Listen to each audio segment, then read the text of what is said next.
What do I think of the recent UFO sightings at airports? I don't know.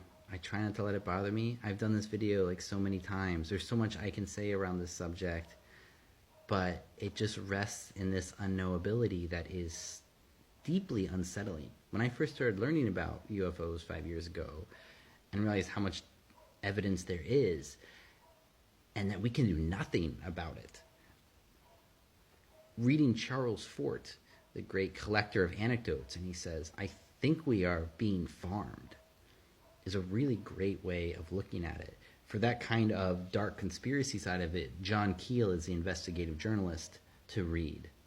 But I think the main message I might have is you don't let it bother you. Even though reading the contact literature like Whiteley Strieber and Collier Turner is so frightening. I've been frightened like that in decades. I can only read so many of those books at a time, and I wouldn't recommend you start reading those unless you're in a really good mental space. But the best reason not to let this stuff bother you is because it's always happened like this. Humans have been going on like this for a long time. The best book to read is this one by Jacques Vallée, the great UFO researcher. It's called Passport to Mangonia.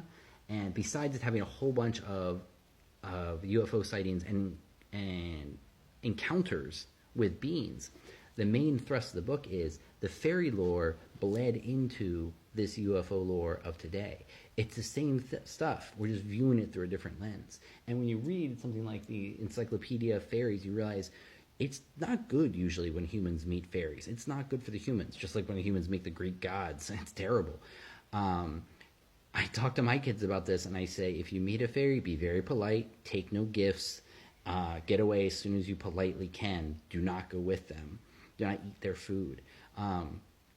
It's not good. It's not good stuff usually. Once in a while it is, but I personally am not willing to take the risk, and I'm usually a pretty risky person because that fairies worked for that mind frame. And they were also seen as angels, like in the Miracle of Fatima, which was the last great religious piece like this. But then around the 1880s, these beings realized that the religious lens wasn't working the same way, and that's when they started switching to aircraft. And the sightings, the first great UFO flaps, as they're called, was in the 1880s. John Keel's a good source on that.